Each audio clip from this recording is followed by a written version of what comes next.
Part 1. You will hear a man telephoning a friend to find out about their local public library. First, you have some time to look at questions 1 to 4.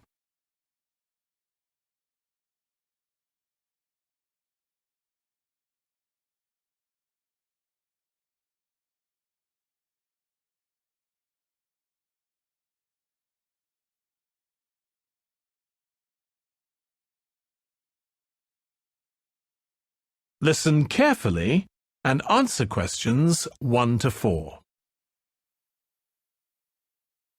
Hello? Hi, Susie. It's Paul here. How are you? Enjoying your new job?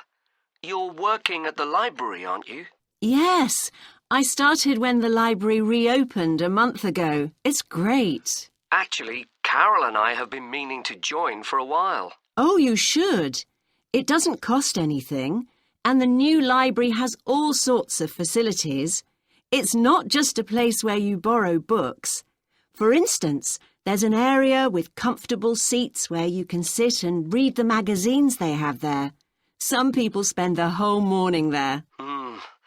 Wish I had that amount of time to spend. Yes, you must be pretty busy at present, with the children and everything. We are, yes. But we're hoping to get away this summer. We're thinking of going to Greece. Well, we've got a much larger section of the library devoted to travel books now, so you should come and have a look. I can't remember if there's anything specifically on Greece, but I should think so. OK. Now, Carol's organising a project for the history class she teaches at school. It's about life in the town 100 years ago. Do you have anything that might be useful? Yes. Actually, we've now got a new section with materials on the history of the town and surrounding region. Right. I'll tell her. You can't always find that sort of thing on the internet. Now, in the old library, there used to be a separate room with reference books. It was a really nice, quiet room. Yes, we've put those books in the main part of the library now, but we do have a room called the community room. It can be hired out for meetings, but at other times, people can use it to study. I might use that. It's hard to find anywhere quiet at home sometimes. I can't remember how old your son and daughter are. We've introduced a special section of fiction written specially for teenagers, but they might be a bit young for that. Yes, they would be. Before you hear the rest of the conversation, you have some time to look at questions 5 to 10.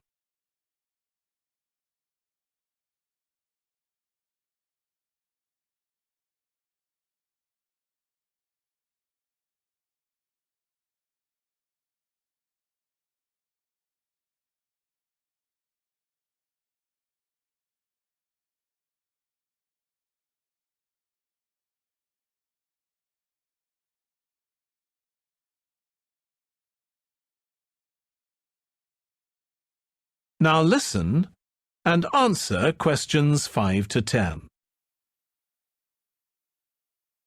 Well, we do have lots of activities for younger children. Yes?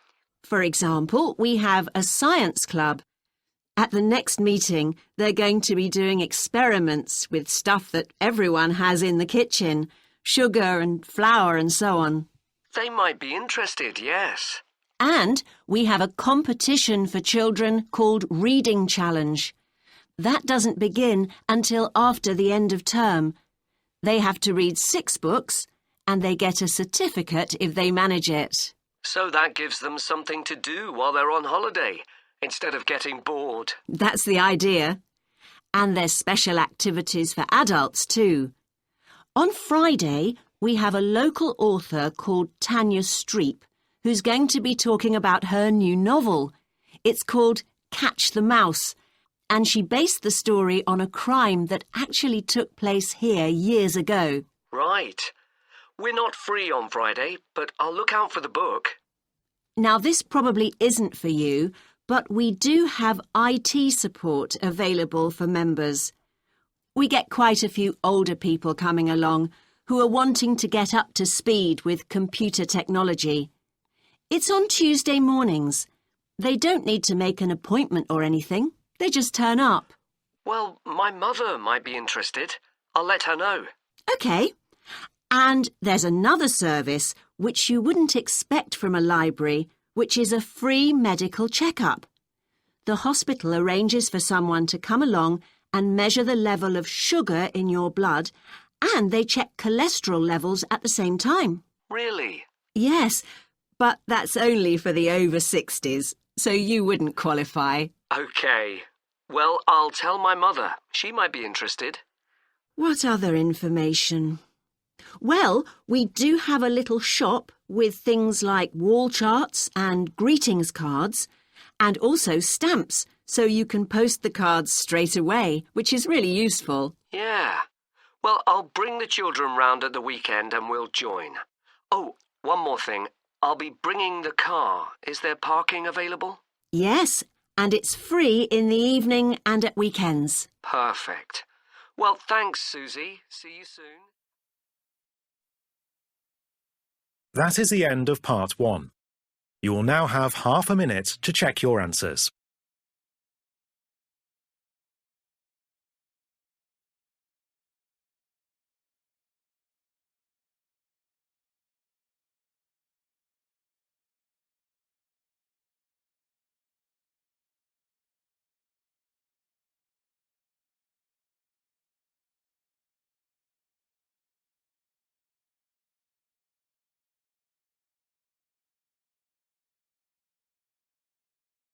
Part 2. You will hear part of a training session for new employees at a large travel company. First, you have some time to look at questions 11 to 17.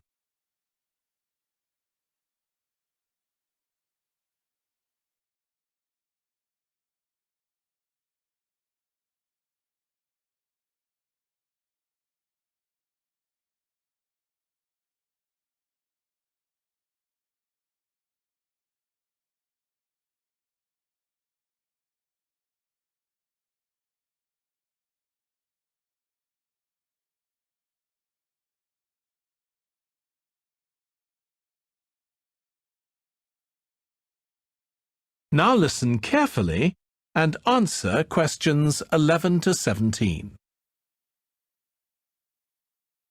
In this session in your training day, we're going to look at some of the more specialized holidays we offer at BC Travel. Now, the travel business is very competitive, and it's important to be aware of how the market's changing and developing. In terms of age groups, the over 65s are an important market, and one that's increasing steadily year on year. The fewest holidays are taken by the 31 to 42-year-olds, and that figure shows no sign of rising. The biggest market at present is still the youngest group, the 16 to 30s, but this group's also seen the biggest drop over the last few years, whereas there's a noticeable growth in the number of holidays taken by the 55 to 64-year-olds. As far as the 43 to 54-year-olds are concerned, bookings there are steady, but I have to say we haven't seen the increase we expected. One trend we're noticing with nearly all age groups is the growing popularity of holidays in which clients do some kind of specialized activity. I'm not talking here about adventure holidays where clients take part in high-risk activities like white water rafting just for the thrill of it. Activity holidays usually involve rather less high-risk sports or things like art and music. They're not necessarily cheaper than ordinary holidays, often the opposite in fact, but they do often take place outside the main tourist centers, which gives an opportunity for clients to find out more about the local people and customs. And many say this is one of the most positive features of these holidays. Of course, they offer the chance to develop a new skill or talent, but clients often say that more than this, it's the chance to create lasting relationships with other like-minded people. That's the main draw. Let me give you some examples of BC travel activity holidays. Our painting holidays take place in 4 different centers in France and Italy, and they're very popular with clients of all abilities from beginners onwards. We've got an excellent team of artists to lead the classes. Some of them have been with us from the start, and 5 additional ones will be joining us this year so that we can offer a greater number of classes in each center. As far as cooking holidays are concerned, I know a lot of agents offer holidays where clients cook recipes related to one particular country, usually the one they're staying in, but we focus on dishes from a great many different ones. Apart from that, you'll find the usual emphasis on good quality organic ingredients. That's more or less a given nowadays, and there are generally some meat-free recipes included. Our photography holidays take place in a wide range of countries from Iceland to Vietnam, and clients have the opportunity to see some stunning scenery. Groups are small, no more than 8, so clients can have one-on-one tuition during the holiday, and excursions are arranged with fully trained guides.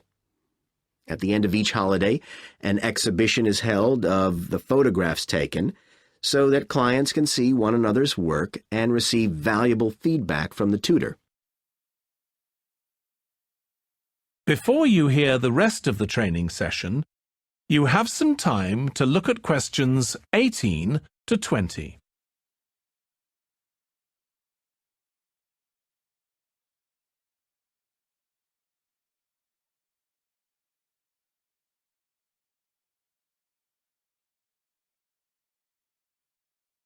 Now listen and answer questions 18 to 20. Finally, let me tell you about our fitness holidays. In Ireland and Italy, we run one-week general fitness classes for all ages and levels of fitness. Clients start the course with a consultation with a trainer, and together they draw up an individual program. As well as improving general fitness, clients find that they end up losing much of the stress they've built up in their daily lives. In Greece, we have a 2-week holiday for clients who want to do something about their weight.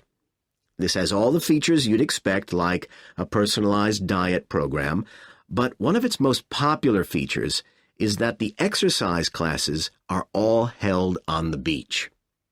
People say it's far preferable to being in a gym. Finally, we offer several holidays in Morocco. One very popular one is the mountain biking holiday. Bikes are provided, and there are different routes according to people's ability. We offer one which is tailored to the needs of families, which is particularly popular. Okay, so that's about all the time I have today, so thank you very much. That is the end of Part 2. You now have half a minute to check your answers.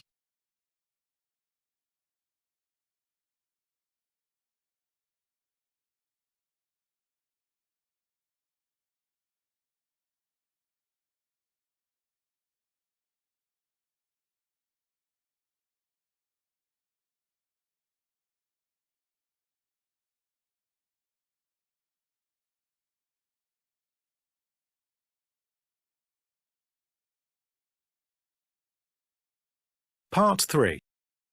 You will hear 2 tourism students, called Natalie and Dave, talking about the tourism case study they are doing. First, you have some time to look at questions 21 to 26.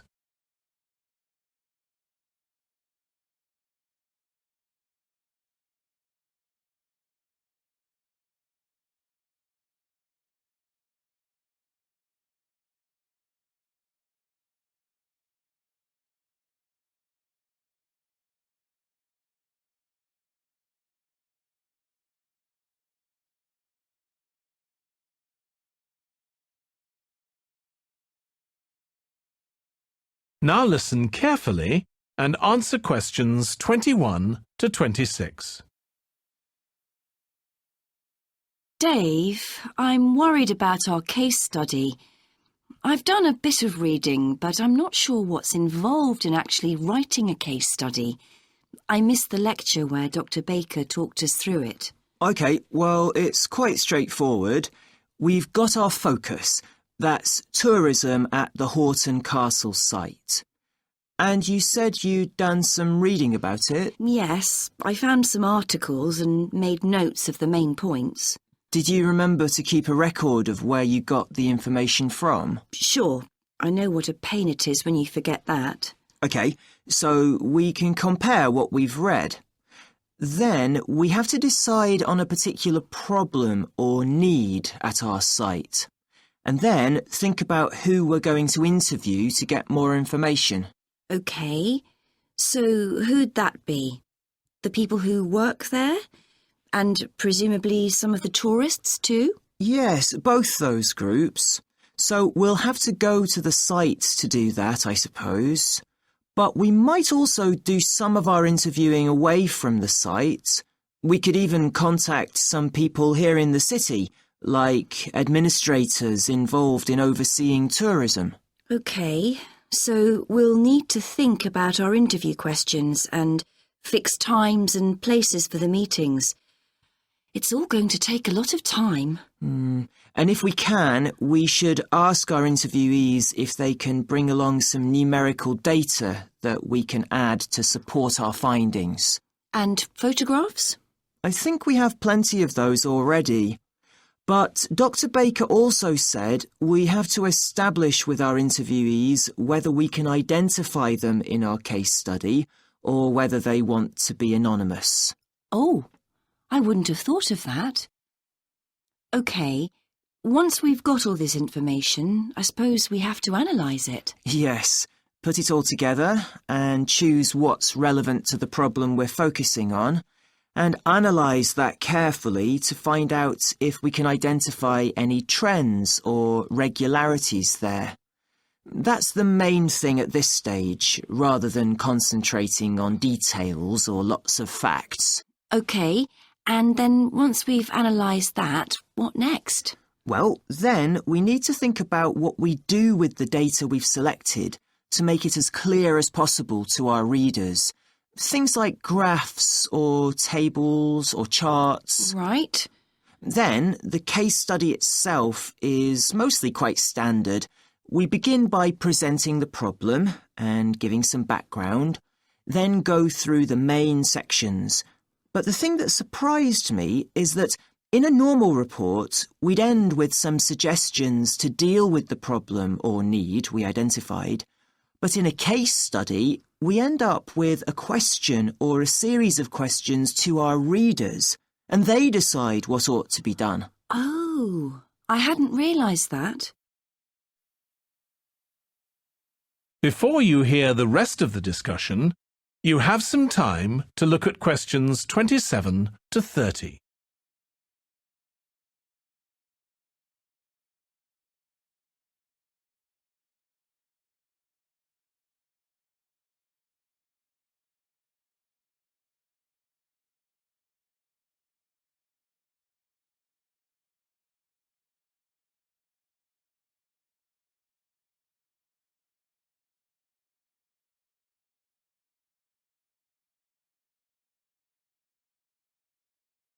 Now listen and answer questions 27 to 30.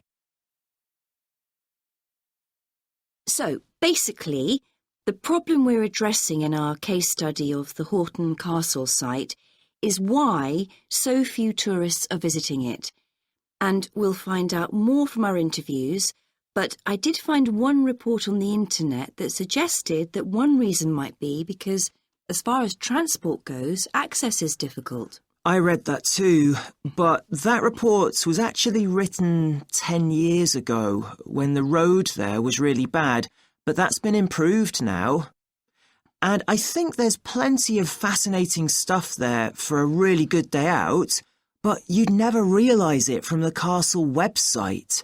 Maybe that's the problem. Yes, it's really dry and boring. I read somewhere a suggestion that what the castle needs is a visitor centre. So we could have a look for some information about that on the internet. What would we need to know? Well, who'd use it for a start? It'd be good to know what categories the visitors fell into too, like school parties or retired people. But I think we'd have to talk to staff to get that information. OK, and as we're thinking of suggesting a visitor centre, we'd also have to look at potential problems. I mean, obviously it wouldn't be cheap to set up. No, but it could be a really good investment. And as it's on a historical site, it'd need to get special planning permission, I expect. That might be hard. Right, especially as the only possible place for it would be at the entrance, and that's right in front of the castle. But it could be a good thing for the town of Horton. At present, it's a bit of a ghost town. Once they've left school and got any skills or qualifications, the young people all get out as fast as they can to get jobs in the city, and the only people left are children and those who've retired. Right. Something else we could investigate would be the potential damage that tourists might cause to the castle site. I mean, their environmental impact. At present, the tourists can just wander around wherever they want. But if numbers increase, there might have to be some restrictions, like sticking to marked ways.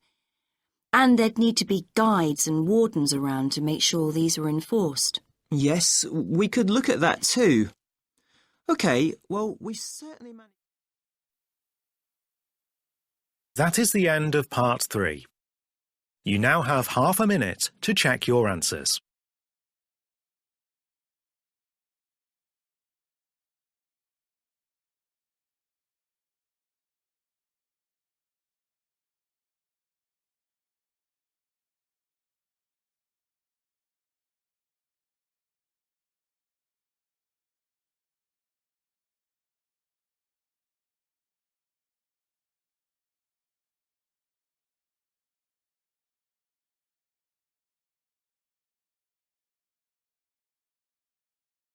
Part 4. You will hear a lecturer on an environmental studies course discussing how birds are affected by environmental change. First, you have some time to look at questions 31 to 40.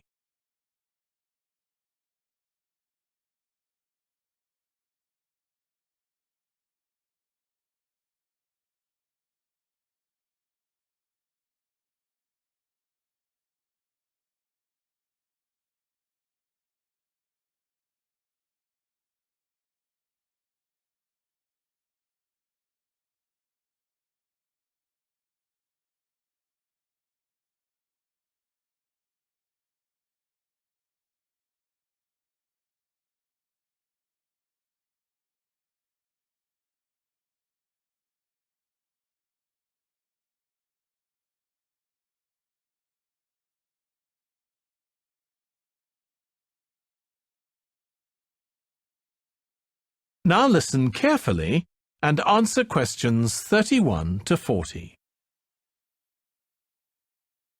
OK, so we've been looking at how man-made changes in our environment can affect wildlife. Now, I'll discuss a particular example. Let's take a look at mercury. Mercury's one of the 120 or so elements that make up all matter, and it has the symbol Hg. It's a shiny, silvery substance.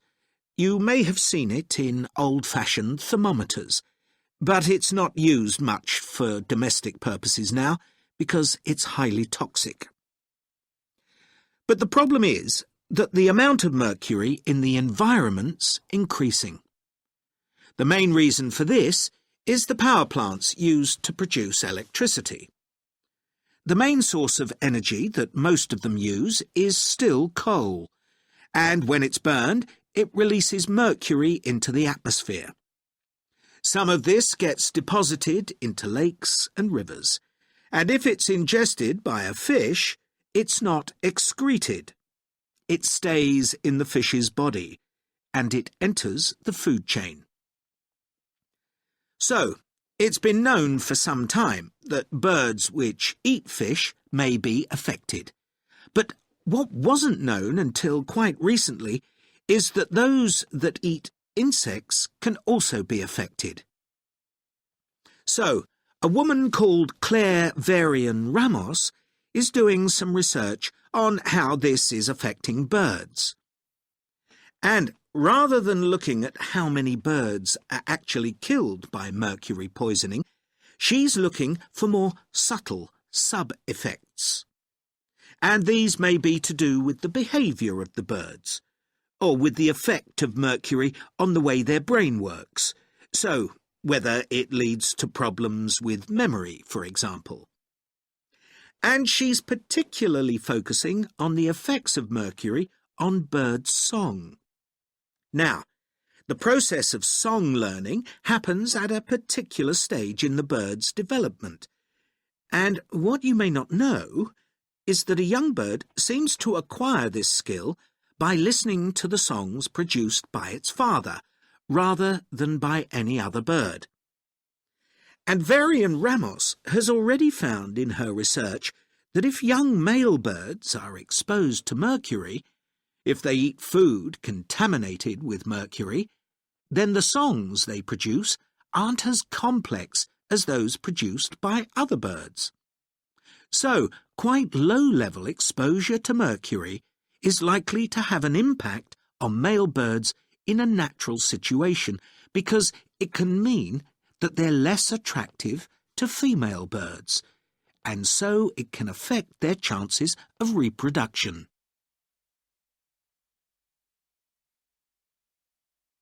Now, the way she's carrying out this research is worth thinking about.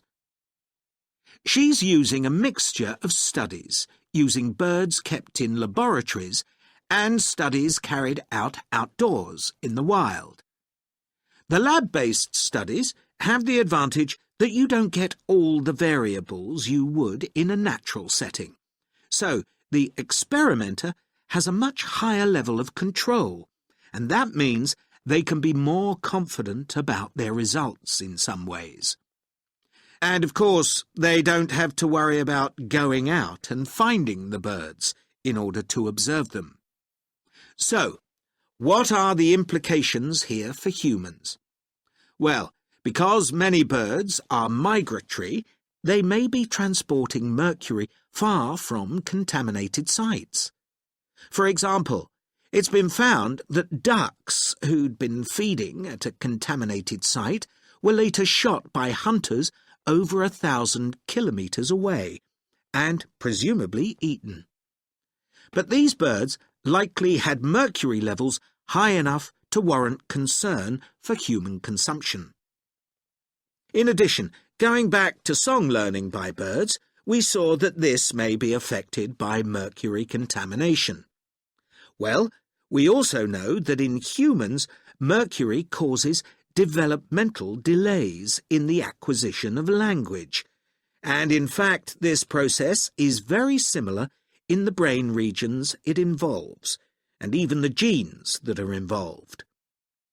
But mercury contamination has other important implications for humans as well.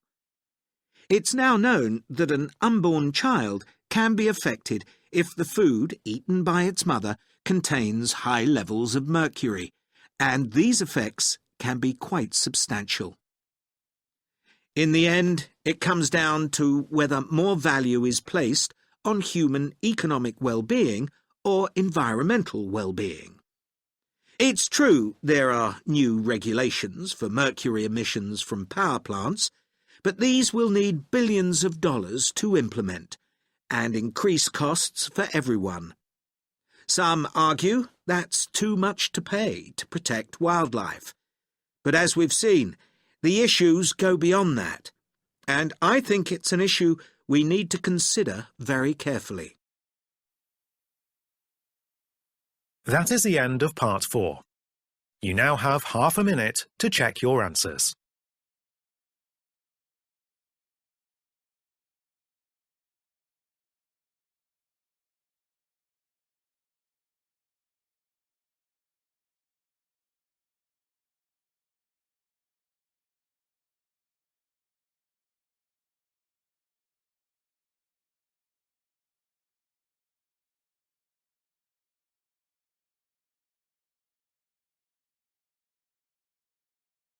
That is the end of the listening test. In the IELTS test, you would now have 10 minutes to transfer your answers to the listening answer sheet.